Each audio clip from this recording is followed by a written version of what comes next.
Bapak, ibu-ibu, saudara-saudara kaum muslimin rahimakumullah.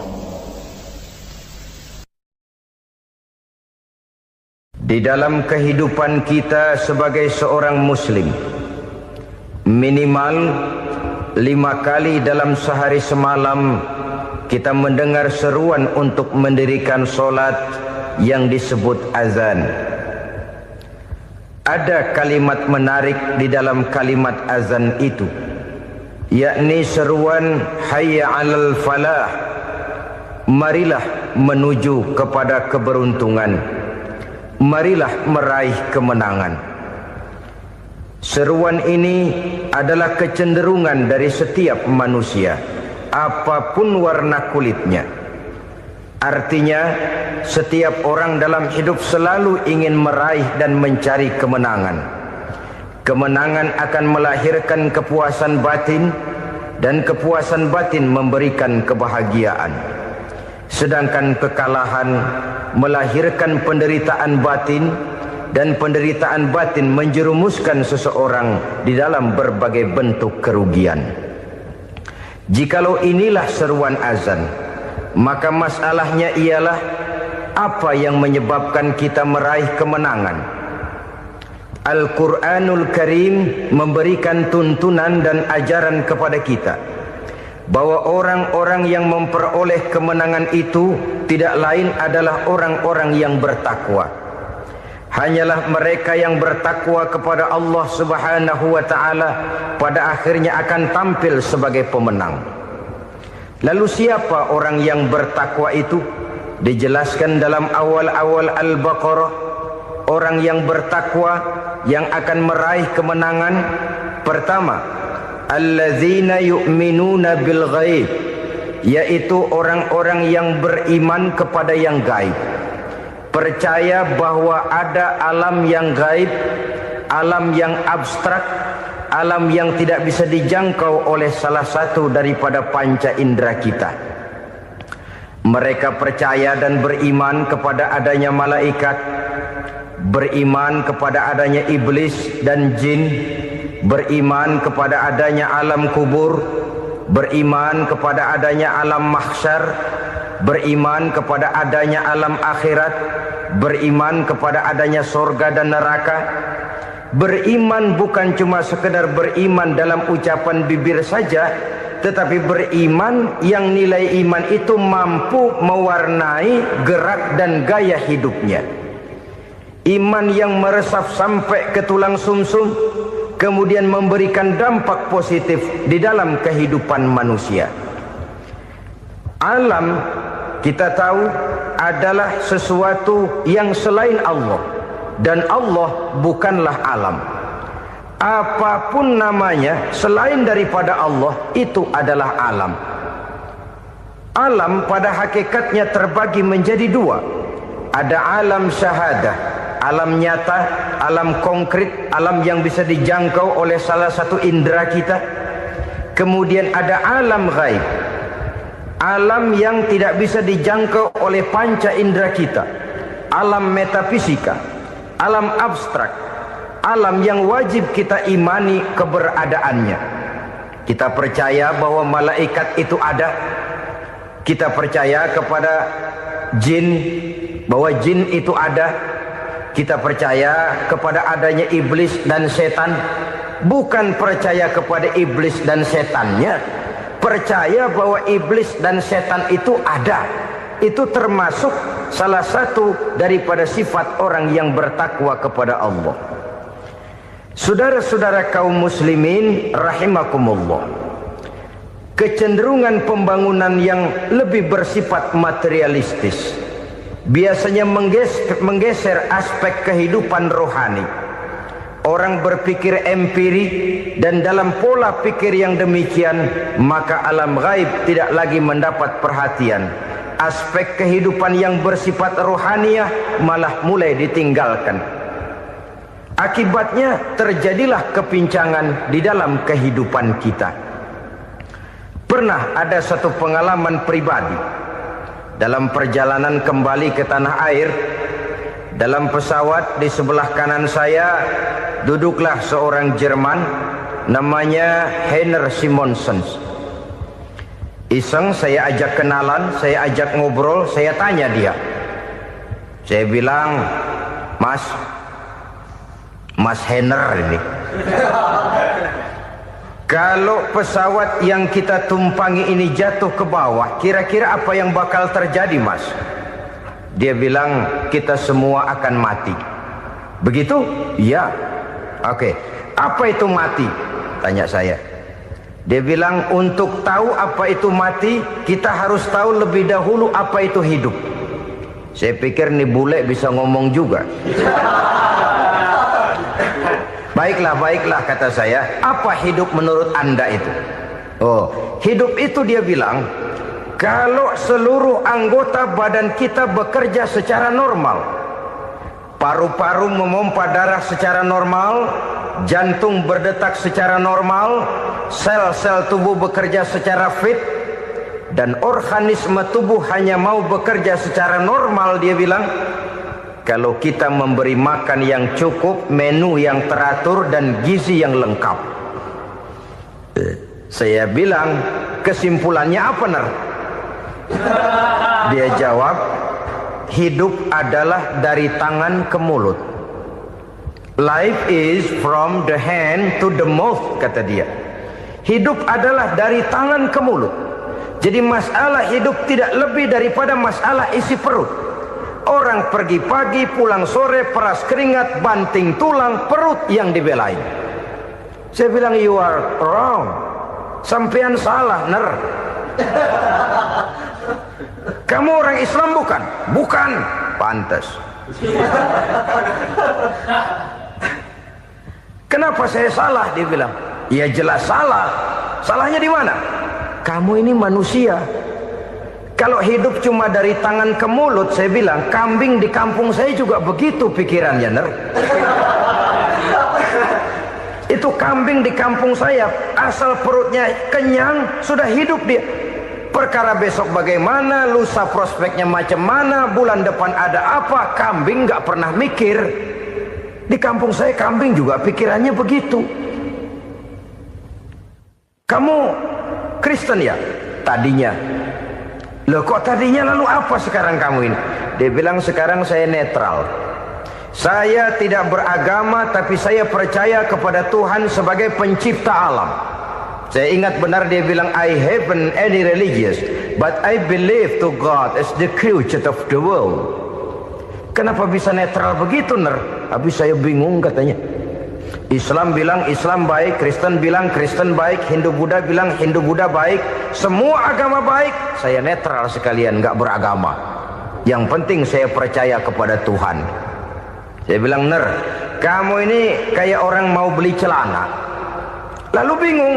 Yang satu bilang Levi's bagus, yang satu bilang Blue Jean hebat, yang satu bilang Wool England hebat. Celana ini hebat, celana itu bagus, celana ini hebat. Semua celana bagus, kamu bingung. Akhirnya netral, tidak pakai celana. Itu juga salah. Saya pikir-pikir, kemudian saya melihat bahwa dua pola berpikir Heiner ini nampaknya sudah mulai menggejala di lingkungan masyarakat bangsa kita. Disadari atau tidak, secara jujur kita harus berkata, dua pola pemikiran Heiner ini mulai berkembang di tengah masyarakat bangsa kita. Pertama, pola pikir materialisme. Hidup adalah dari tangan ke mulut. Masalah hidup tidak lebih masalah isi perut. Itu yang perlu dibela, dan disitulah arti kehidupan. Pergi pagi, pulang sore, peras keringat, banting tulang untuk mempertahankan perut. Kalau sudah kemari cara orang berpikir, maka buat apa percaya kepada yang gaib? Untuk apa sholat? Untuk apa puasa? Untuk apa zakat? Untuk apa menghadiri majelis taklim? Tanpa kepercayaan kepada yang gaib, hidup berjalan menurut alur empiris dan materialis. Kalau sudah ke sana cara orang berpikir, biasanya orang lalu cenderung menghalalkan segala cara. Hanyalah orang yang percaya bahwa akhirat ada. Hanyalah orang yang percaya bahwa alam kubur itu ada. hanyalah orang yang percaya bahwa malaikat itu ada, hidupnya akan lebih terarah dan terkendali. Karena kepercayaan kepada yang gaib, yang merupakan fase daripada kehidupan setelah hidup yang sekarang ini, mewarnai gerak pribadi seseorang di dalam dia melakukan kegiatan hidupnya. Pola berpikir materialisme, disadari atau tidak, mulai menggejala di lingkungan masyarakat bangsa kita. Hidup tidak lebih dari urusan tangan ke mulut, mulut ke tangan, tangan ke mulut. Asal perut sudah kenyang, hiduplah sudah. Perkara bagaimana prospek hari yang akan datang, bagaimana akhirat, tidak jadi persoalan. Ini yang oleh Nabi diperingatkan, ad-dunya sijnul mu'min wa jannatul kafir. Dunia adalah penjara bagi orang beriman dan surga bagi orang kafir. Dulu di zaman Belanda hadis ini pernah disalah tafsirkan, disalah artikan, digunakan sebagai senjata untuk mengkebiri dan membuat impoten umat Islam. Sudahlah umat Islam gak usah macam-macam, kata Belanda. Dunia ini kan penjara buat orang Islam, surga buat orang kafir. Di penjara jangan bertingkah.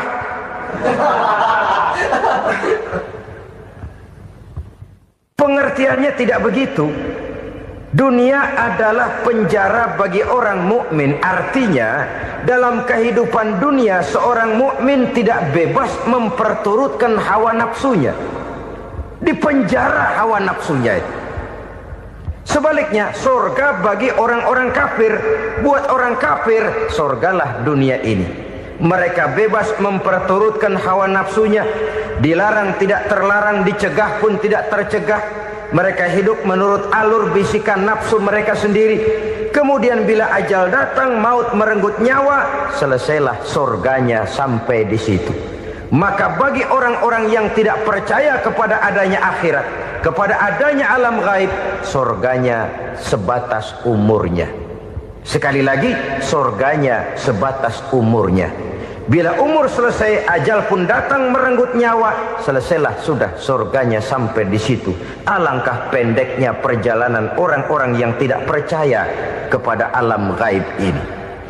Bagi kita mukmin, jikalau kita mampu memenjarakan hawa nafsu, kita bisa bahagia di dunia ini. Dan Islam memang tidak menyuruh kita sengsara di dunia.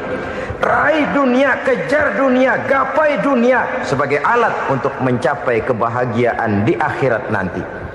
Hidup adalah satu perjalanan panjang yang terbentang sejak kita terlahir dari alam rahim sampai kepada alam akhirat nanti. Andai kata kita gagal meraih kebahagiaan di dunia, toh kita masih punya akhirat. Tapi jangan jadi dalil yang melemahkan semangat. Biarin dah kita di dunia kebelangsak, yang penting akhirat. Akhirnya dunia benar-benar kebelangsak. Bagaimana dunia ini bisa kita raih, dan bagaimana meraih dunia untuk menunjang kepentingan akhirat nanti. Yang kedua, dari pikiran Heiner yang saya lihat menggejala di lingkungan masyarakat bangsa kita, timbulnya manusia-manusia netral. Seolah-olah Tuhan yes, agama no. Sama Tuhan percaya, agama ogah. Tuhan ngangguk, giliran agama godeng. Padahal hampir dalam setiap ayat dalam Quran, kata-kata amanu biasanya bergandeng dengan wa amilus sholihat. Iman dan amal soleh. Ini sebagai isyarat Tuhan dan agama jangan pernah dipisah-pisah. Apabila kita bertuhan, maka kita harus beragama. Apabila kita beragama, maka agama itu harus bersumberkan dari Tuhan yang kita imani itu. Tidak mungkin kita pisah, Tuhan yes, agama no.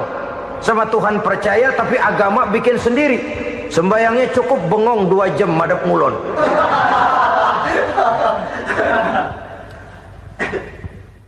Saudara-saudara kaum muslimin rahimakumullah. Jadi dengan demikian, agama yang kita akui merupakan unsur mutlak di dalam pembangunan sekarang ini, merupakan bagian dari kehidupan yang menuntun kita bahwa di balik alam nyata ini, di balik alam syahadah ini ada alam gaib. Dan mudabbir, murabbi yang mengatur, yang menguasai, yang memelihara, baik dia alam nyata, baik dia alam gaib, tidak lain adalah Allah Subhanahu wa ta'ala. Di sana ada satu super power, satu maha kekuatan yang kita perlu bersandar kepadanya. Sebagai makhluk nyata yang hidup di alam nyata, berbuatlah secara nyata sebagaimana harusnya kita berbuat. Karena Islam jelas bukan agamanya orang pemalas. Islam jelas bukan agamanya orang yang mengajarkan setelah selesai sholat boleh duduk, nggelenggem ayam-ayam, ndelohom, menghitung bintang di langit sambil menunggu keajaiban. Tidak. Islam adalah agama yang mengajarkan apabila sholat sudah selesai kamu kerjakan, bertebaranlah di permukaan bumi, cari karunia Tuhanmu. Jangan hidup berpangku tangan menunggu keajaiban. Karena hidup bukan undian. Jangan berharap untung besar tanpa mau peras keringat. Tapi di sebalik itu toh kita juga harus yakin bahwa di sisi usaha nyata yang kita lakukan ada satu super power, satu maha kekuatan gaib yang menentukan berhasil dan tidaknya usaha kita. Kepercayaan kepada hal semacam inilah yang mendorong kita untuk mempunyai sandaran vertikal, agar jikalau usaha ini berhasil, kita tidak lupa diri dan lupa daratan. Jikalau usaha ini gagal, kita tidak putus asa dan buruk sangka, tidak cupik pandangan dan sempit hati, tapi mampu melihat persoalan dengan kacamata putih sambil husnuzon kepada Allah Subhanahu wa ta'ala. Kita percaya malaikat itu ada. Ada yang namanya Raqib dan Atid, mengawasi gerak hidup kita sampai kepada gerak hati kita. Ini memberikan sugesti agar kita berhati-hati. Tidak sejengkal tanah pun kita bisa berlindung dari pengawasan Raqib dan Atid. Ada Munkar Nakir yang akan menyoal kita di alam kubur. Ada malaikat Malik, penjaga neraka. Ada malaikat Ridwan yang menjaga surga. Kita percaya kepada adanya jin, kita percaya kepada adanya setan, iblis. Percaya kepada adanya, bukan mempercayai si setan, si iblis lalu menjadikannya sebagai teman. Tidak. Percaya bahwa mereka itu ada dan merupakan makhluk Allah yang gaib, yang diciptakan Allah Azza wa Jalla. Kepercayaan kepada alam gaib memberikan motivasi terhadap gerak lahir manusia, sehingga dengan motivasi kepercayaan kepada yang gaib, gerak lahir jadi lebih terarah, jadi lebih terpelihara. Pernah seseorang bertanya, "Pak, apakah adanya akhirat bisa dibuktikan secara ilmiah?" Saya bilang tidak bisa, tidak bisa. Kenapa? Karena yang berangkat nggak pernah pulang kembali lagi. Kalau dia pulang kemari bisa kita tanya bagaimana enak di sono. Cuma secara moral saya katakan, lebih beruntung orang yang percaya kepada akhirat daripada yang tidak. Sekarang saudara percaya akhirat ada, lalu saudara baik-baik di dunia, sholat, puasa, zakat, menolong orang lain, menebarkan kebajikan. Saudara mati, andai kata akhirat tidak ada, toh dalam hidup saudara sudah berbuat baik. Paling tidak nama saudara akan dikenang sebagai orang baik. Sebaliknya, saudara percaya, kata saya, bahwa akhirat tidak ada, lalu hidup semau-maunya, tenggelam dalam maksiat dan munkarat, menentang Allah, tidak mau ruku dan sujud. Lalu saudara mati, kemudian akhirat ada, ayo mau apa? Bekal tidak punya. Jadi secara moral lebih beruntung orang yang percaya kepada adanya akhirat daripada yang tidak percaya. Dan itu alam gaib yang tidak bisa dibuktikan secara eksat. Jangankan untuk membuktikan seperti itu, dalam kehidupan sehari-hari saja yang kita rasakan tidak selalu berbentuk toh. Angin, bagaimana sih bentuknya angin? Kita tidak tahu. Merah, buktinya kalau dikerok merah. Yang merah itu kulit, yang kulit kita bukan anginnya. Sakit, rasa sakit itu ada, tapi bagaimana bentuk sakit kita nggak pernah tahu. Kalau kita makan cabai pedas, bagaimana bentuk pedas itu tidak ada, tapi rasa ada. Bentuk pedas hijau, cabenya bukan pedasnya. Tidak semua yang kita rasakan bisa kita gambarkan dalam bentuk yang konkret. Oleh karena itu, sekali lagi bahwa kepercayaan kepada alam yang gaib mampu memberikan satu sugesti yang menata kehidupan seseorang lebih lurus, lebih terarah, dan lebih terkendali. Maka wajar kalau kepercayaan kepada yang gaib mengantarkan seseorang untuk meraih kemenangan.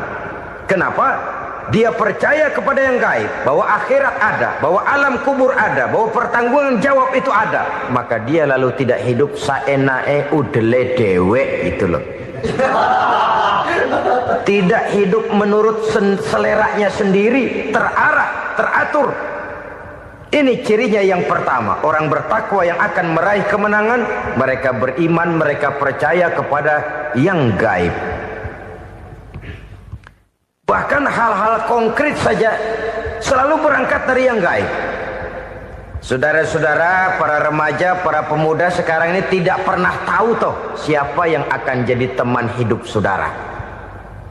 Kita bisa saja ngerancang, mentargetkan, tapi toh akhirnya yang namanya jodoh bukan kekuasaan kita. Rezeki di luar kemampuan kita. Begitu juga ajal. Maut, jodoh, ajal adalah contoh-contoh konkret bahwa pada akhirnya yang gaiblah yang menentukan. Bertahun-tahun ngelancong, emang jodoh seret, nggak jadi.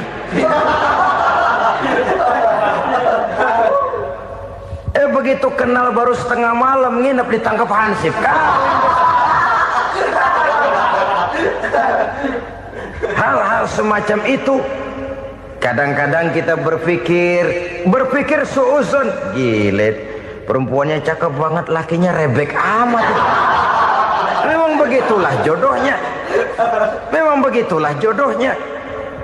Saudara hadirin ma'asyiral muslimin yang saya hormati, jadi hal-hal yang konkret saja kita yakini sepenuhnya ditentukan oleh satu superpower yang gaib itu tadi. Dari sanalah segala ketentuan itu berangkat dan kesanalah segalanya akan kembali. Maka kepercayaan kepada yang gaib meluruskan gerak hidup seseorang dan itu akan mengantarkan dia kepada meraih kemenangan. Satu. Yang kedua,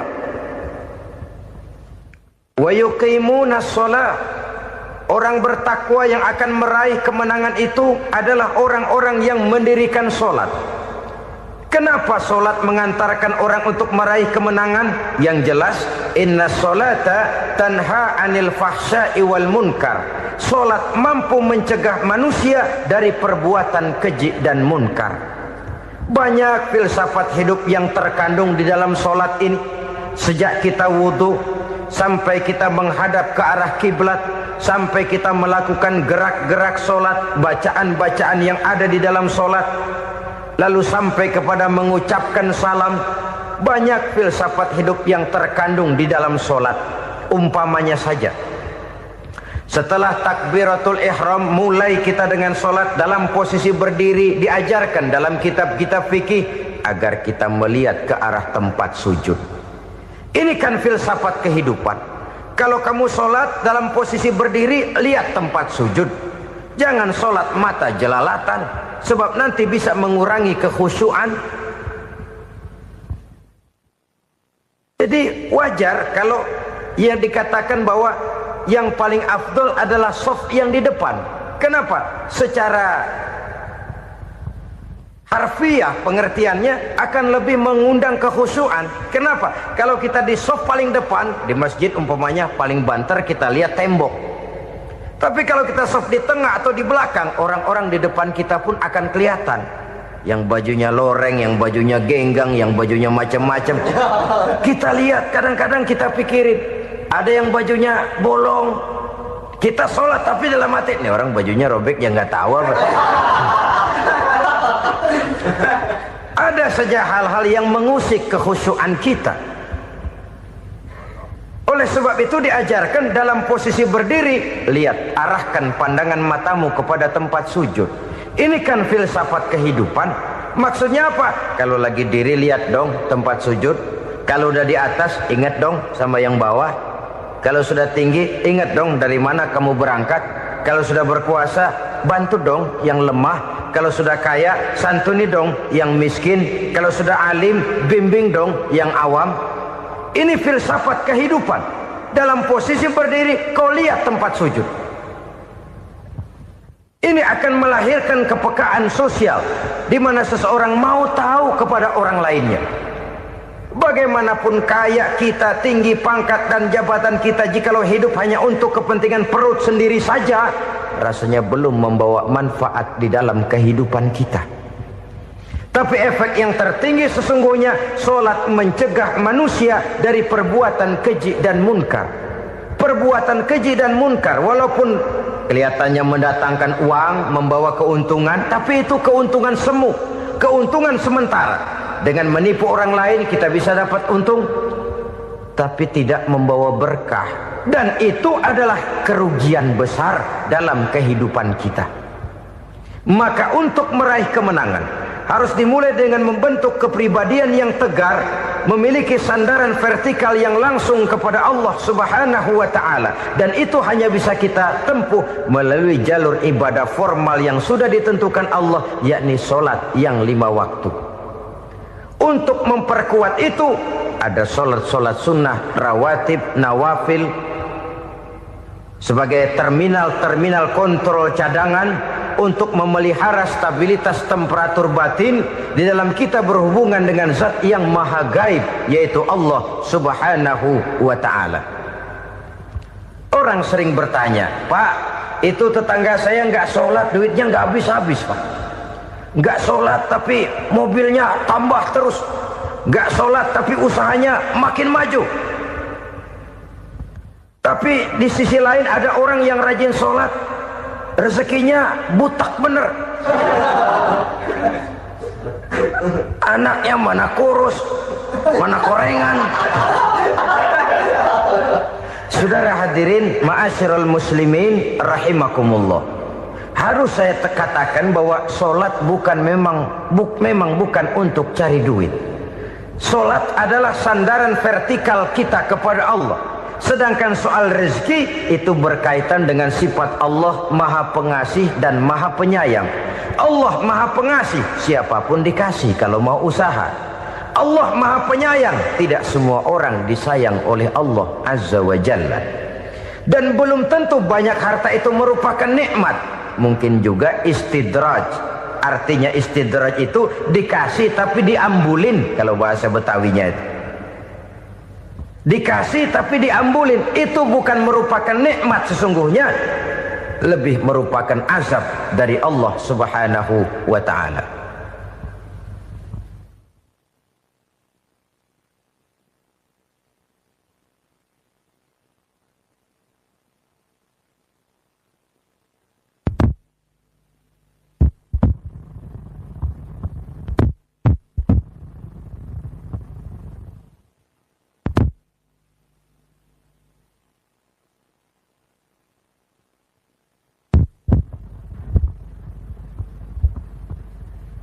Agama mempunyai sistem solat, dan kita umat Islam telah dituntun oleh Allah Subhanahu wa ta'ala yang wajibnya 5 kali dalam sehari semalam mendirikan solat, dan itu tentu berada dalam jangkauan kemampuan manusia. Pada awalnya barangkali kita memang merasa solat itu satu kewajiban, tapi semakin kita hayati makna, manfaat dan filsafat yang terkandung di dalam ajaran solat, semakin sampai kita kepada keyakinan bahwa solat adalah keperluan kita. Sehingga pada waktu tertentu dinilai puncaknya, kita tidak lagi akan berkata saya wajib solat, tapi kita akan berkata saya perlu solat. Kalau kita sudah merasakan itu adalah keperluan kita, nah di sanalah kita baru akan merasakan ruginya kalau hal itu tidak kita laksanakan. Sepanjang kita masih berkata saya wajib sholat, kita akan lebih merasakan dia sebagai beban ketimbang sebagai keperluan. Yang jelas Allah tidak memerlukan ibadah yang kita laksanakan ini. Dengan kata lain, andai kata satu dunia penuh ini orang tidak ada yang sholat satu pun, Allah tidak akan turun dari jabatan Tuhan. Jangan lalu berpikir kalau kita ngambek se-RW kagak sembahyang Tuhan tekor kali ini ya. Tentu tidak. Itu perlunya kita, bukan perlunya Allah. Dan pada induknya kita akan berkata, saya perlu agama. Kalau secara induk kita sudah memerlukan agama, maka konsep-konsep yang ada di dalam ajaran agama itu pun adalah juga merupakan keperluan kita. Baik dia bernama sholat, baik dia bernama puasa, baik dia bernama zakat, baik dia bernama haji, seluruhnya adalah keperluan kita. Dan sesuatu yang kita perlukan apabila tidak kita laksanakan akan melahirkan kerugian di dalam kehidupan. Jangan heran kalau kita membaca riwayat perjalanan hidup para salafus soleh, orang-orang soleh. Ada yang tahajud sampai 100 rakaat, ada yang sholat malam kakinya sampai bengkak. Kita sekalinya bengkak biri-biri. Ada yang sholat membaca surah dalam Al-Quran sampai khotam Quran. Kok mau? Mereka sudah merasakan itu keperluan. Itu saja soalnya. Satu saat pun jikalau kita merasa bahwa itu keperluan saya, kita pun akan melaksanakan seperti itu. Keperluan saya dalam kehidupan. Inilah yang kedua. Yang ketiga, orang bertakwa yang akan meraih kemenangan itu, wa mimma razaqnahum yunfikun. Mereka membelanjakan sebagian daripada rezeki yang diberikan Allah kepada mereka. Mereka infakkan di jalan Allah. Ada satu dialog menarik. Satu hari seorang anak muda bertemu dengan seorang kakek-kakek yang sudah dikenalnya baik. Bertanyalah anak muda ini, "Kek, umur kakek berapa tahun?" 15 tahun, kata si kakek. "Anak kakek berapa orang?" 1. "Harta kakek berapa banyak?" 15 juta. Si anak muda ini bengong. Lalu protes, "Kok kakek bohongin saya?" "Kenapa?" "Saya tahu umur kakek 70 tahun. Kenapa ngaku 15? Saya tahu anak kakek 5. Kenapa bilang 1? Saya tahu kakek miliuner, miliaran uang kakek. Kenapa ngaku cuma 15 juta? Begini, kata si kakek tadi. Benar, umur saya 70 tahun. Tapi dari umur yang 70 tahun itu baru 15 tahun terakhir ini saya merasakan ibadah kepada Allah. Meninggalkan maksiat, jauh dari segala macam munkarat. Maka yang 15 tahun inilah yang benar-benar saya rasakan sebagai umur saya. Benar anak saya 5, tapi yang 4 susah diatur. Cuman 1 rasanya nih yang bakal jadi si buah hati belahan jantung pelanjut cerita penerus sejarah. Cuma 1 ini yang saya harapkan, yang akan jadi anak soleh, yang akan membuat saya menerima pensiunan pahala. Kalau yang 4 apek dah, nggak ada harapan. Yang 1 nyekek botol melulu. Oh begitu, iya. Lalu kenapa kakek bilang harta kakek cuma 15 juta padahal saya tahu kakek uangnya miliaran, depositonya banyak? Ya karena 15 juta itulah yang saya ingat yang pernah saya belanjakan di jalan Allah. Saya merasa itulah harta saya yang sebenarnya. Yang miliaran yang saya simpan di bank kelak kalau satu saat saya mati akan jadi rebutan di antara anak-anak saya. Iya kalau anak saya soleh kayak yang 1 ini. Kalau yang 4 tadi udah tulen dia bakal berantem dah berebut tuh. Jadi 15 juta yang saya belanjakan di jalan Allah inilah yang saya merasakan benar-benar harta saya yang sesungguhnya. Dialog ini patut menjadi bahan renungan kita bersama.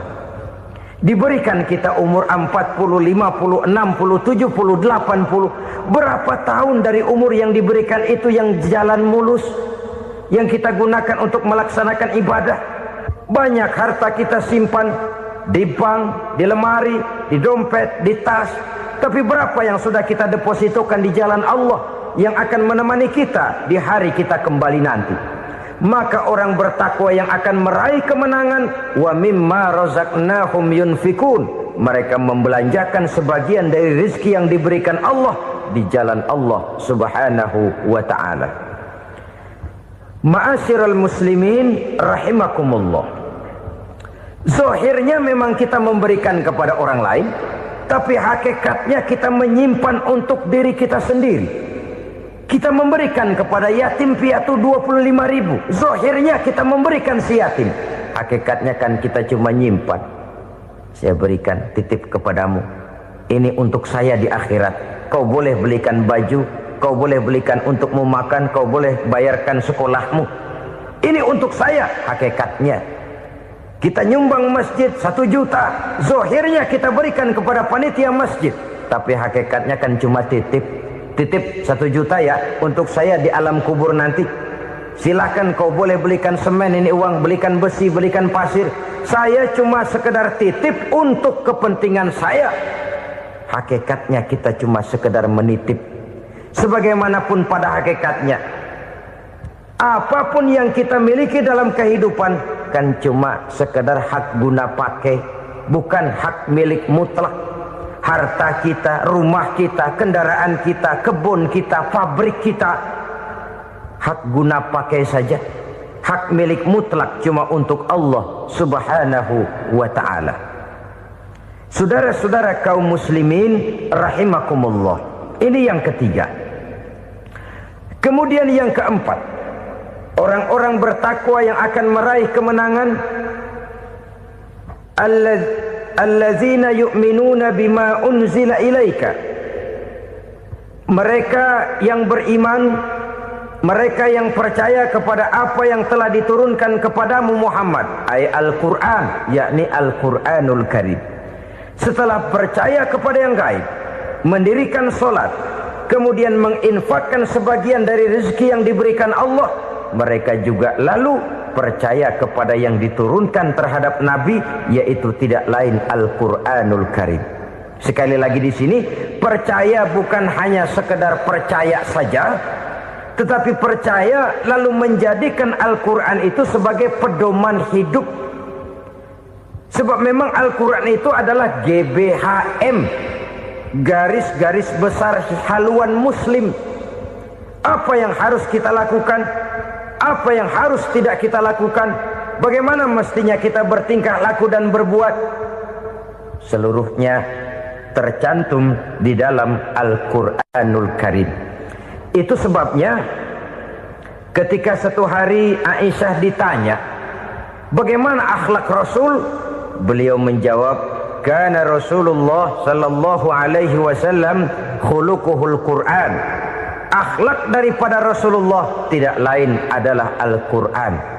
Jawaban simpel ini memberikan gambaran bahwa keseluruhan daripada konsepsi Quran sudah diterjemahkan dalam kehidupan Rasulullah sallallahu alaihi wasallam.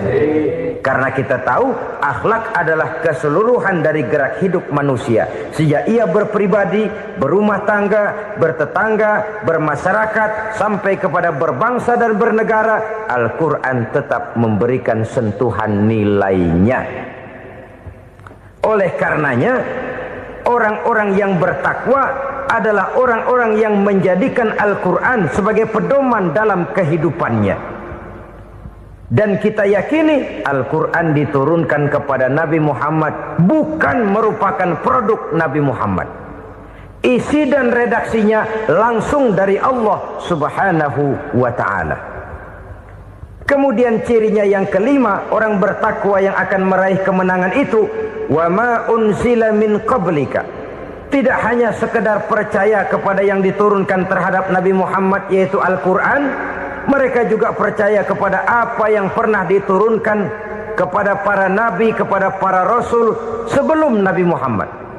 Percaya kepada adanya suhuf, percaya kepada adanya Taurat, percaya kepada adanya Injil, percaya bahwa Allah dahulunya sudah menurunkan Taurat kepada Musa, percaya bahwa Allah sudah menurunkan Injil kepada Isa, percaya Injil ada, Taurat ada, diturunkan Allah untuk Isa dan Musa, tetapi tidak wajib mengamalkannya karena kita sudah diberikan Al-Quranul Karim.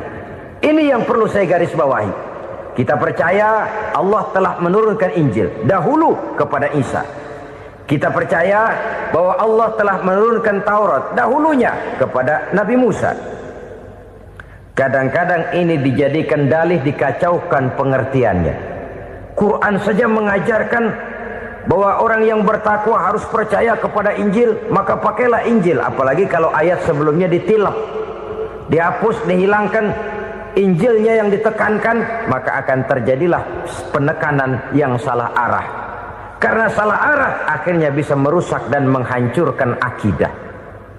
Ketika Rasul suatu saat pernah ditanya orang, "Ya Rasul, bagaimana sikap kita sebagai muslim terhadap Injil yang ada sekarang?"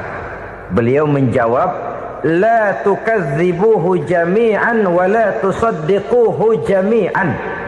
Jangan didustakan seluruhnya, jangan juga dibenarkan semuanya. Artinya, ini sudah merupakan gambaran dari Rasul bahwa dalam Injil yang ada sekarang masih ada ajaran-ajaran tauhid yang dibawa oleh Nabi Isa dan diajarkan kepada umatnya. Tapi juga dalam Injil yang sekarang ini sudah terkena intervensi dan investasi manusiawi. Karena itu Rasul menyimpulkan, la tukadzibuhu jami'an wa la tusaddiquhu jami'an. Jangan didustakan semua, jangan dibenarkan seluruhnya. Kita memang percaya Allah telah menurunkan Injil kepada Nabi Isa dulu, tapi kita tidak wajib mengamalkan Injil. Kita percaya Allah telah menurunkan Taurat kepada Nabi Musa, tapi kita tidak wajib mengamalkan kitab ajaran Taurat. Yang wajib kita percayai dan kita amalkan hanyalah Al-Quranul Karim. Kenapa? Oleh karena baik yang ada di dalam Taurat, baik yang ada di dalam Injil, tentu tercakup di dalam Al-Quran sebagai kitab terakhir yang diturunkan oleh Allah Subhanahu wa Ta'ala. Dan itu wajar. Kalau seorang pejabat mau mengeluarkan satu keputusan baru, tentu dia harus meninjau keputusan-keputusan lama. Andai kata dianggap tidak berlaku, dianggap tidak relevan lagi, maka keputusan-keputusan lama itu tentu sudah dianggap tidak berlaku. Sebagian daripada aturan-aturan dalam keputusan lama yang masih dianggap relevan tercantum dalam keputusan baru yang wajib diamalkan. Begitulah hubungannya antara Al-Quran, Taurat, Zabur, dan Injil. 4 kitab samawi yang diturunkan Allah masing-masing kepada Zabur untuk Nabi Daud, Taurat untuk Nabi Musa, dan Injil untuk Nabi Isa alaihi wassalatu wassalam. Ketiga-tiga kitab itu kita percayai adanya. Kita yakini Allah telah menurunkan Zabur, Taurat, dan Injil. Tapi kita tidak wajib mengamalkannya. Yang wajib kita mengamalkannya sekarang ini tidak lain hanyalah Al-Quranul Karim saja. Karena ia mencakup apa yang ada di dalam Zabur, apa yang ada di dalam Taurat, dan apa yang ada di dalam Injil. Keotentikannya bisa dipertanggungjawabkan. Ya, tapi kan Nabi Muhammad sudah mati 14 abad yang lalu, dan di zaman beliau Al-Quran kan belum dikodifikasikan, belum ditulis. Bagaimana keotentikannya bisa dipertanggungjawabkan? Mudah saja. Allah berjanji, "Inna nahnu nazzalna dzikra wa inna lahu lahafizun." Kami yang menurunkan Al-Quran dan kami yang akan menjaga dan memeliharanya. Allah turunkan Quran, Allah menjaganya. Bagaimana cara Allah menjaga Al-Quran itu? Banyaknya orang-orang yang hafaz Al-Quran. Hafaz Al-Quran 30 juz, 114 surah, 6.666 ayat. Sehingga jangankan satu kata Jangankan satu ayat, satu kalimat saja berubah sudah akan timbul reaksi dan mudah dimengerti. Kenapa? Banyak orang-orang yang hafaz Al-Quran.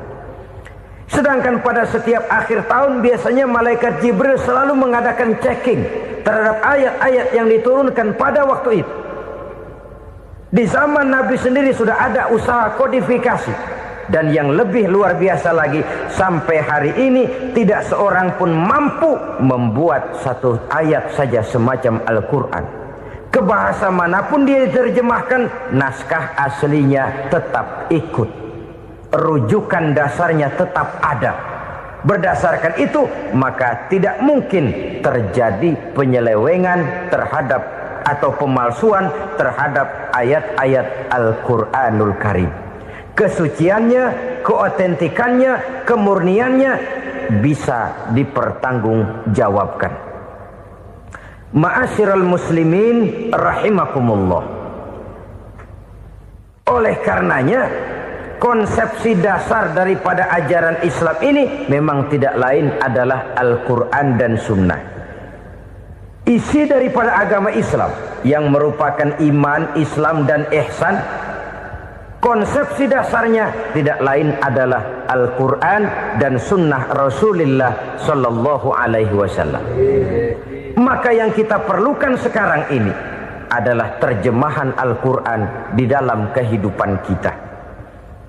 Dengan demikian, maka gaya kehidupan yang lebih Qurani itulah yang kita dambakan.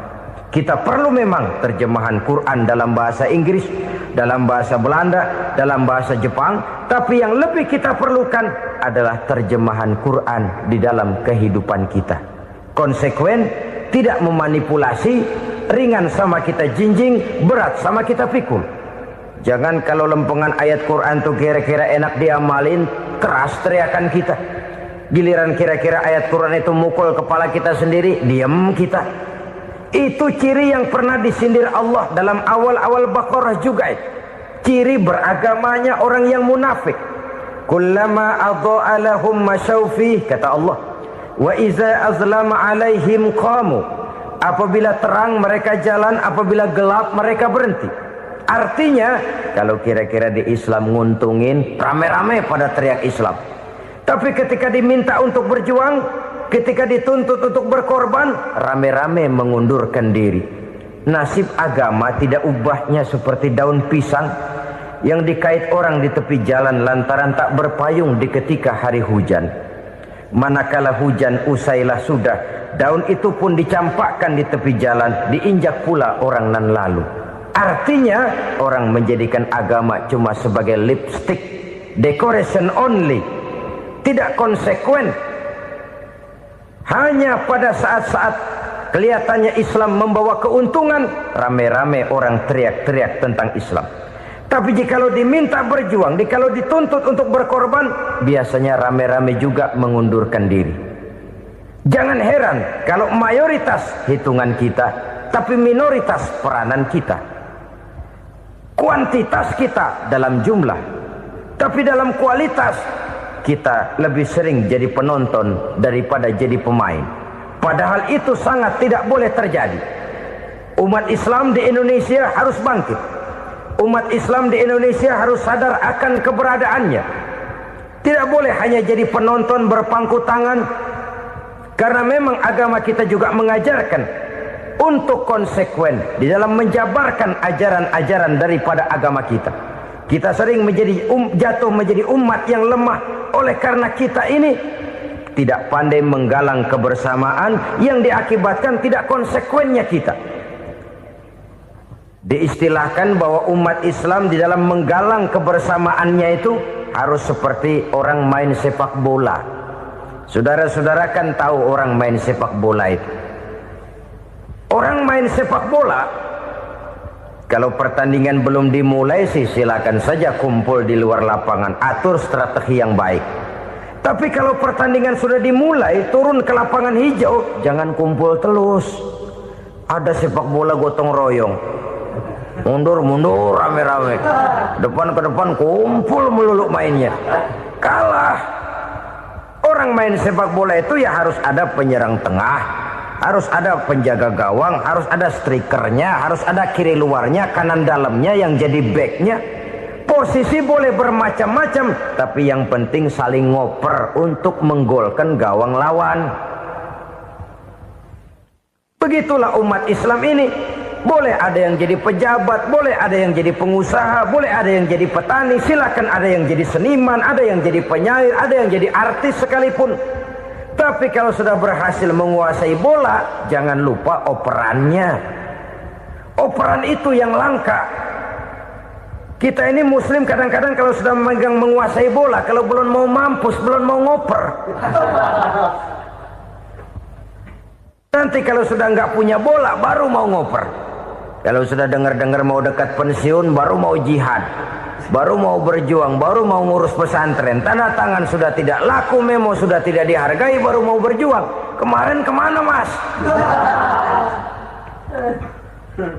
Kita tidak pandai memanfaatkan posisi. Dengan kata lain, kalau kembali kepada persoalan kita, konsekuensi kita terhadap agama yang kita anut ini belum ideal. Kita masih lebih sering berislam ini pada saat-saat yang menurut perhitungan kita membawa keuntungan. Tapi kalau diminta berjuang, dituntut berkorban, yang itu pun hakikatnya adalah untuk kepentingan kita juga. Allah tidak pernah menuntut kita untuk jihad bagi kepentingan Allah, itu tidak. Berjuang menegakkan agama Allah, apakah untuk kepentingan Allah? Tidak. Untuk kepentingan kita. Sebab nilai-nilai jihad itu pada akhirnya akan membawa kita kepada suatu kebahagiaan. Setidaknya kalau tidak di dunia, tentu di akhirat sebagai syahid. Oleh karena itu, pada bagian akhir ini saya ingin mengajak, marilah kita konsekuen. Sekali kita berkitabkan Al-Quranul Karim, mari dia kita jadikan pedoman. Jangan cuma kita jadikan sebagai penghias dinding, pelengkap rumah, bahwa di rumah kita ada Al-Quran, tapi yang baca kecoa. Habis pada bolong tuh Quran. Yang penting kan punya Quran. Ditaruh di pintu rumah. Biar apa? Biar kuntilanak kagak masuk katanya. Ya apa itu nasib Quran, cuma kerjanya jaga pintu, ngusir kuntilanak, ngusir memedi. Bagaimana kita hidup menurut tuntunan Al-Quran? Kadang-kadang tidak pernah menjadi masalah bagi kita.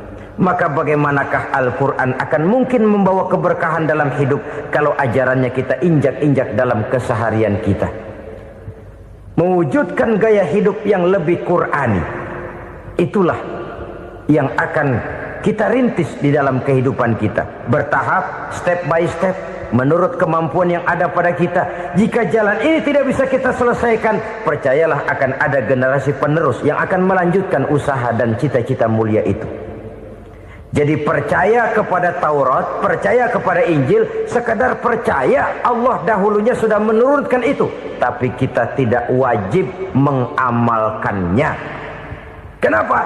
Generasi Injil masa berlakunya sudah kedaluarsa. Taurat masa berlakunya sudah kedaluarsa. Injil pernah berlaku untuk orang Nasrani di zaman Nabi Isa. Taurat pernah berlaku untuk orang Yahudi di zaman Nabi Musa. Setelah generasinya berlalu, datang Rasul penutup yang membawa Al-Quranul Karim. Maka Al-Quran itulah yang berlaku menjadi pedoman sampai hari akhir nanti. Jangan jauh dari Al-Quran, karena apabila ini kita lakukan, maka kita akan kembali kepada satu gaya hidup yang jauh dari tuntunan agama, dan itu artinya kita akan semakin jauh untuk meraih kemenangan. Saudara-saudara kaum muslimin rahimakumullah. Yang keenam, yang terakhir, orang-orang bertakwa yang akan meraih kemenangan itu wabil akhirati hum yuqinun. Mereka percaya, mereka yakin seyakin-yakinnya akan adanya hari akhir, di mana seseorang akan mempertanggungjawabkan seluruh perbuatannya di dalam hidup ini. Dan tidak ada satu perbuatan yang bagaimana kecilnya sekalipun yang tersembunyi dalam pandangan manusia yang tidak akan dibukakan persoalannya di mahkamah Qadi Rabbul Jalil di akhirat nanti. Itulah sebabnya maka percaya kepada akhirat disebut secara khusus. Padahal di awal tadi sudah dijelaskan yu'minuna bil ghaib, percaya kepada alam gaib, dan alam gaib ini termasuk akhirat. Kenapa pada bagian akhir disebut lagi akhirat? Karena ternyata bahwa kepercayaan kepada adanya akhirat merupakan induk dari kepercayaan terhadap adanya malaikat, setan, jin dan lain sebagainya, dan akan lebih memberikan sugesti dalam kehidupan manusia untuk meluruskan gerak hidupnya. Jikalau satu saat tergerak hati akan berbuat kejahatan, ingin mencuri, sadarlah, awas ada akhirat. Sebab kalau kita cuma teriak awas ada polisi, itu cuma tertunda sementara, begitu polisi meleng embat. Kalau kita ingin berbuat jahat cuma berteriak awas ada hansip, cuma sementara ke hansip itu ada. Tapi kalau ceritanya awas ada akhirat, mau menyeleweng awas ada akhirat, mau berjudi awas ada akhirat, mau mencuri awas ada akhirat. Keyakinan yang akan meluruskan gerak hidup manusia sehingga gerak itu jadi lebih terarah dan terkontrol, tidak merugikan baik diri sendiri, lebih-lebih orang lain. Ternyata bahwa kepercayaan kepadanya adanya hari akhirat sanggup menjadi sumber daya kontrol dari kehidupan manusia, sehingga ia tidak terjebak dalam perbuatan maksiat dan munkarat. Saudara-saudara kaum muslimin, inilah saja yang kita bicarakan pada pertemuan kali ini. Semoga Allah subhanahu wa ta'ala memberikan kekuatan zahir dan batin kepada kita. Amin. Untuk dapat meraih kemenangan dengan beriman kepada yang gaib, mendirikan solat, membelanjakan sebagian dari rezeki yang diberikan Allah, percaya kepada Al-Quran, beriman kepada kitab-kitab yang diturunkan sebelum Al-Quran, lalu meyakini adanya hari akhirat. 7 macam perkara yang merusak akidah dan keimanan, merusak amal perbuatan yang sudah kita kerjakan, merusak sendi-sendi kehidupan sosial, pendek kata merusak segala hal di dalam kehidupan kita. Jauhilah olehmu 7 macam perkara yang merusak. Yang pertama, asyirku billah, menyekutukan Allah subhanahu wa ta'ala. Agama dimulai dari keyakinan, maka kehancuran agama selalu dimulai dari kehancuran keyakinan, iman atau akidah yang dimiliki oleh seseorang. Dan untuk menghancurkan nilai-nilai iman yang kita miliki ini, orang rasanya tidak akan menghantam kita dengan peluru kendali. Orang tidak akan mengirimkan nuklir ke sini. Orang tidak juga akan mengirimkan satuan militernya ke sini. Untuk menghancurkan nilai-nilai iman, dibanjiri kita dengan paham-paham yang merusak dan mendangkalkan akidah. Baik ia bernama materialisme, baik ia bernama sekularisme, baik ia bernama banjirnya maksiat dan munkarat, baik ia bernama banjirnya peradaban dan kebudayaan yang menghancurkan moral daripada anak-anak kita, sedikit demi sedikit melenturkan dan melunturkan nilai-nilai keimanan kita, untuk kemudian pada waktunya nilai iman itu akan bertukar dan berganti menjadi nilai syirik kepada Allah subhanahu wa ta'ala. Atau pada sisi lain, menjadikan yang selain Allah sebagai tujuan akhir daripada kehidupan kita.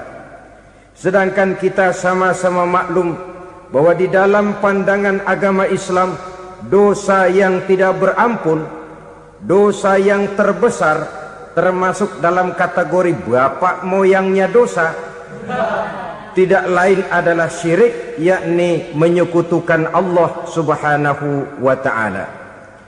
Pola penghancuran iman ini memang berstrategi. Ditawarkan kita kepada paham materialisme, paham kebendaan, di mana otak menempati urutan sebagai ranking pertama, Tuhan jatuh pada urutan kedua. Lalu menyusul kepada paham sekularisme, Allah dipisahkan dari seluruh kegiatan hidup ini, untuk pada gilirannya menjadikan yang selain Allah sebagai tujuan akhir daripada seluruh kegiatan hidup kita.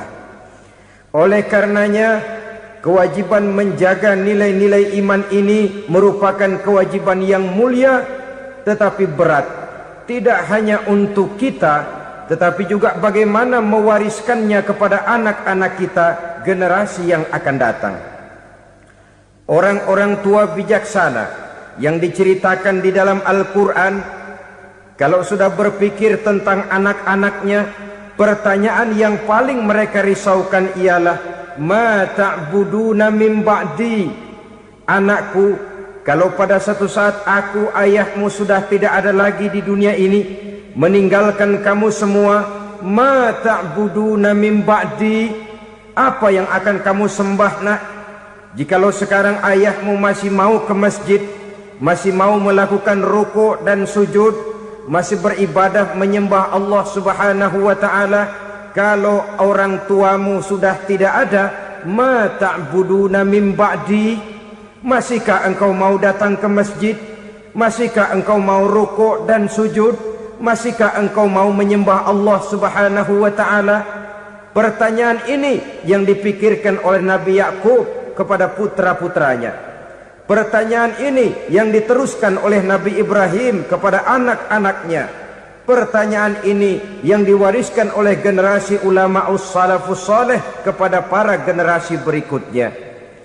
Bagaimana kita generasi sekarang? Kita orang-orang tua sekarang bukan berfikir ma ta'buduna min ba'di, malah yang kita fikirkan ma ta'kuluna min ba'di. Kalau bapak tidak ada nanti kamu makan apa nak? Perkara kamu nyembah apa, urusan nomor 18. Yang penting kamu nanti hidup bisa makan nak. Maka kita sibuk mewariskan harta kepada anak-anak kita. Kita sibuk mewariskan kebun dan tanah kepada anak-anak kita. Kita sibuk mewariskan pabrik kepada anak-anak kita, sementara kita lupa mewariskan intan yang paling mahal, mewariskan mutiara yang paling berharga, yaitu nilai iman kepada Allah Subhanahu wa ta'ala. Alangkah baiknya apabila warisan harta, warisan tanah dan kebun, warisan rumah dan pabrik didasari lebih dahulu dengan mewariskan nilai iman kepada Allah Subhanahu wa ta'ala. Sebagai orang-orang tua, kita boleh bersedih kalau anak kita tidak mengerti komputer. Kita boleh bersedih kalau anak kita tidak mengerti matematika. Kita boleh bersedih kalau anak kita tidak mengerti bahasa Inggris. Tapi sewajarnya lebih bersedihlah kita orang tua jikalau mempunyai anak yang tidak kenal Allah sebagai Tuhannya, yang kemudian tidak mau rukuk dan sujud kepada Allah Tuhannya. Itulah kemalangan yang paling malang bila kita meninggalkan generasi yang tidak bertauhid kepada Allah Subhanahu wa ta'ala. Betapapun anak kita tidak ngerti komputer, saudara, paling-paling kerugiannya cuma kerugian dunia. Masuk dia ke alam barzakh, munkar nakir tidak akan sempat tanya kau belajar komputer apa tidak. Kumpul dia di padang mahsyar, malaikat juga tidak akan tanya matematikamu nilainya berapa. Yang ditanya, kau kenal Allah, kau rukuk dan sujud kepadanya, kau pernah datang ke masjid. Oleh karena itu sekali lagi, menjaga nilai iman tidak hanya untuk kita, tetapi juga mewariskannya kepada anak-anak kita, generasi yang akan datang. Sungguh kemalangan yang paling besar apabila kita meninggalkan anak-anak kita, mereka kita tinggalkan lemah ekonominya, itu tidak baik.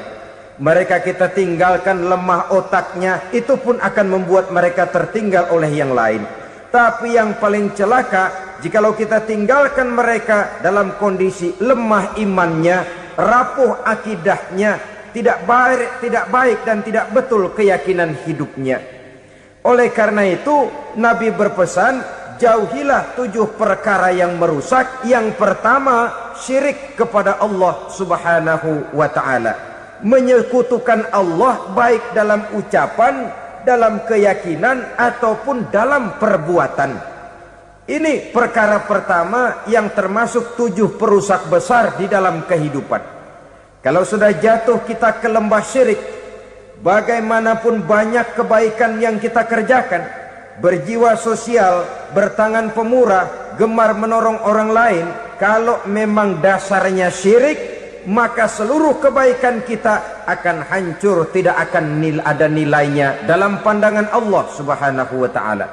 Dalam pandangan manusia, mungkin kita dicatat sebagai orang sosial, gemar menolong orang lain, tidak berpangku tangan melihat orang yang mendapat kesulitan. Tapi oleh karena dasarnya syirik, dasarnya tidak mentauhidkan Allah, maka seluruh nilai kebaikan yang kita kerjakan tidak akan ada nilainya dalam pandangan Allah Subhanahu wa ta'ala. Maka jagalah iman kita jangan sampai dihinggapi penyakit syirik yang bagaimana kecilnya sekalipun. Sekali lagi, baik syirik dalam bentuk ucapan, syirik dalam bentuk keyakinan, sampai kepada syirik dalam bentuk perbuatan, kita berhindar kepada sifat-sifat yang sedemikian itu. Karena apa? Dalam satu ayat Quran Allah Subhanahu wa ta'ala menjelaskan, innallaha la yaghfiru ayyushraka bih wa yaghfiru ma duna dzalika liman yasha. Allah tidak akan memberi ampun kepada orang-orang yang menyekutukannya, tapi Allah masih mau memberikan ampun kepada dosa-dosa yang selain itu bagi orang-orang yang dikehendakinya. Dosa selain syirik, apabila kita bertaubat, Allah masih mau mengampuni. Tapi kalau sudah jatuh ke tempat syirik, itu sudah dosa yang tidak berampun. Taubatnya tidak lain melepas syirik, kembali kepada tauhid, berkeyakinan bahwa hanya ada Allah Subhanahu wa ta'ala, Tuhan satu-satunya, yang lam yalid walam yulad walam yakul lahu kufuwan ahad. Tidak beranak, tidak pula diperanakkan, dan tidak satupun yang dapat menyerupai Tuhan Allah Subhanahu wa ta'ala. Saudara-saudara kaum muslimin rahimakumullah, bahwa kita di zaman sekarang memang tidak menyembah berhala, ya. Bahwa kita tidak berterang-terangan mengatakan Tuhan lebih dari satu, memang. Bahwa kita tidak berkeyakinan Tuhan itu punya anak atau diperanakkan, tentu. Tapi dalam perbuatan dan i'tiqad, kita kadang-kadang jatuh tanpa kita sadari ke tempat yang bernama syirik ini. Oleh karenanya, di zaman di mana teknologi makin canggih, di mana kemajuan pembangunan makin menjangkau berbagai aspek kehidupan, diperlukan keseimbangan antara kemajuan fisik material dengan kemajuan mental spiritual. Apabila tidak ada keseimbangan yang terwujud, tentulah kepincangan yang diawali dengan pincangnya cara kita berpikir, sehingga pada akhirnya akan mengarah kepada pincangnya cara kita berbuat dan bertindak di dalam kehidupan kita. Oleh karena itu Nabi berpesan, jauhilah sifat syirik, karena syirik merupakan dosa yang teramat besar. Ini sifat merusak yang pertama. Yang kedua, kata Nabi, wasihra, jauhilah sihir. Sihir ini juga termasuk perkara yang merusak kehidupan. Kita semua sama-sama maklum bahwa sihir sebenarnya bukan persoalan baru. Sejak sebelum datang Islam, sihir itu sudah ada. Di zaman Yunani kuno, sihir ada. Di zaman Mesir kuno, di zaman Cina kuno, dan yang lain-lain yang serba kuno, sihir itu sudah ada. Bahkan para nabi pun, para rasul yang diutus oleh Allah Subhanahu wa ta'ala, senantiasa berhadapan dengan ahli-ahli sihir untuk menguji kebenaran dari misi yang mereka bawa. Sihir adalah perbuatan di luar kebiasaan yang bisa dikerjakan oleh ahlinya dengan bantuan jin atau setan. Hukum mempelajari sihir adalah haram, mengamalkannya lebih haram lagi. Sebab itu saudara-saudara, sihir merupakan perbuatan merusak yang harus kita jauhi.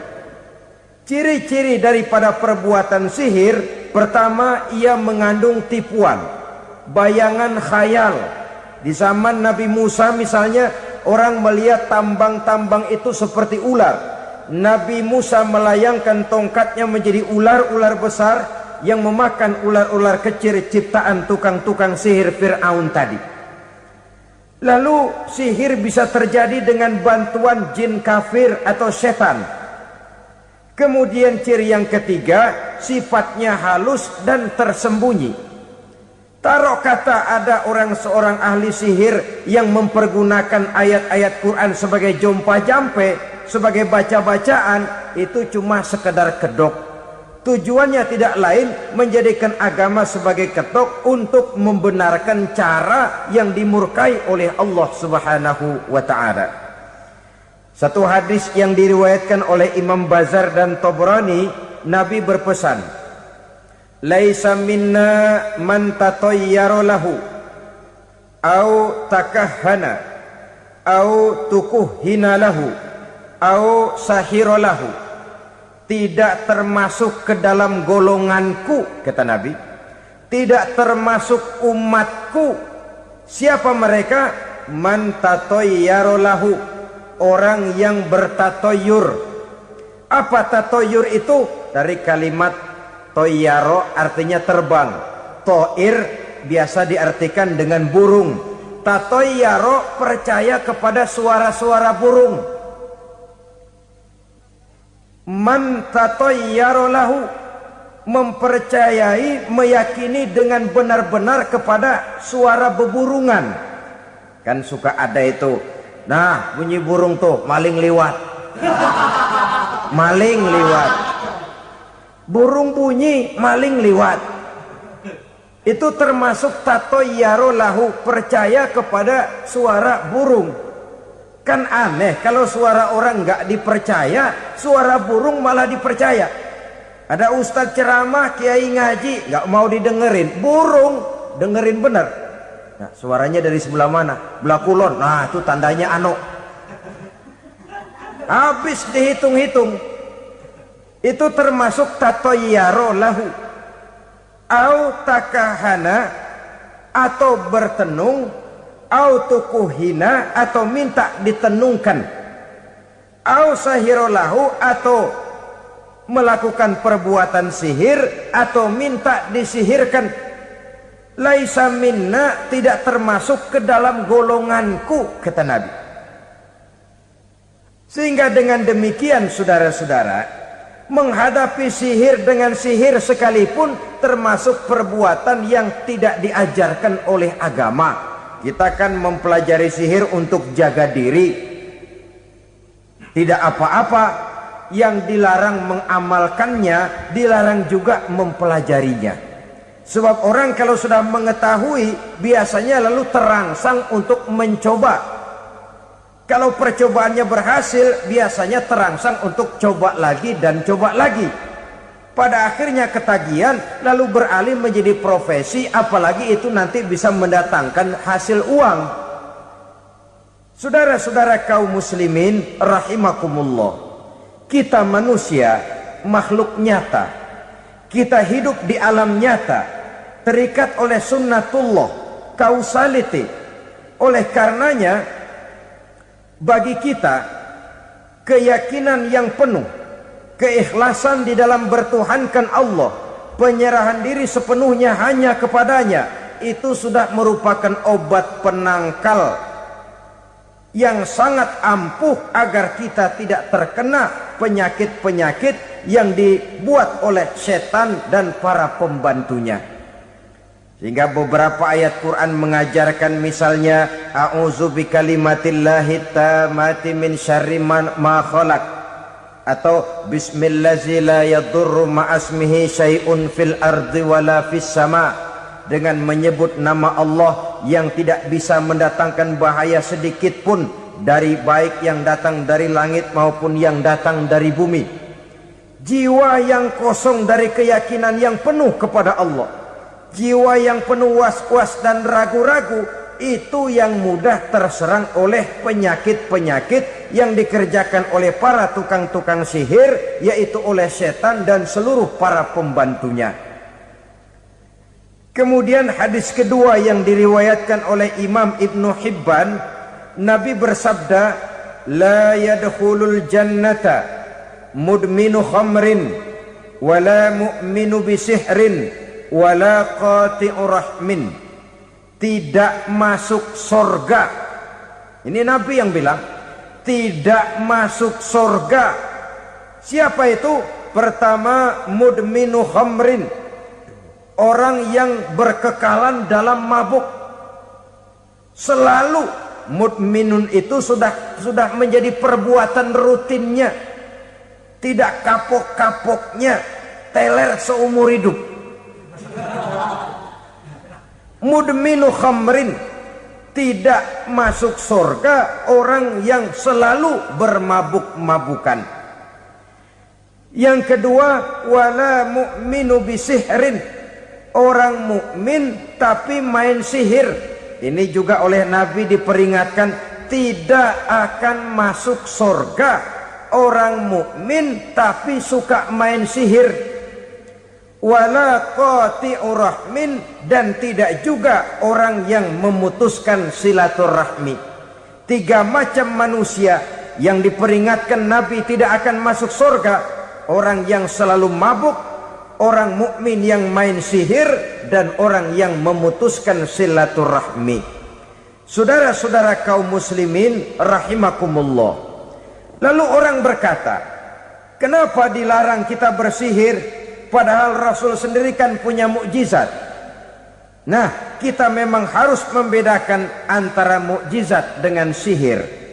Dalam kehidupan agama kita kenal ada yang namanya mukjizat, ada yang namanya karomah atau keramat biasa diucapkan, ada yang namanya maunah, ada yang namanya irhas, ada juga yang namanya sihir.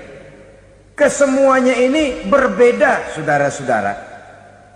Yang dinamakan mukjizat itu khusus untuk para rasul saja. Satu kejadian luar biasa yang terjadi dilakukan oleh rasul atas izin dari Allah Subhanahu wa taala. Perbedaannya dengan sihir jelas. Sihir dari setan, mukjizat dari Allah. Sihir bisa dipelajari, mukjizat tidak. Sihir umumnya untuk maksud-maksud yang tidak baik, sedangkan mukjizat untuk memperkuat kebenaran yang disampaikan oleh para rasul dan ditentang oleh umatnya.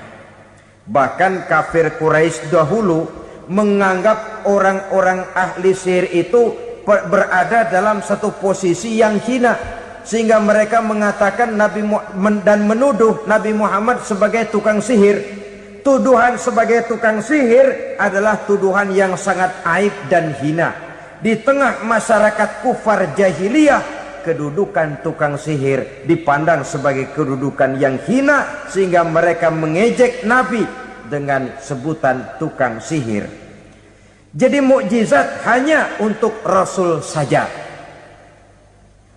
Kemudian karomah. Karomah ini asal kata dari karomah, kehormatan, kemuliaan yang diberikan Allah kepada hamba-hambanya yang rajin mendekatkan diri kepadanya.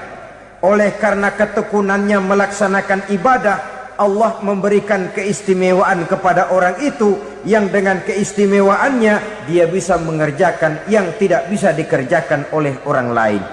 Karomah hanya bisa dicapai dengan prestasi ibadah.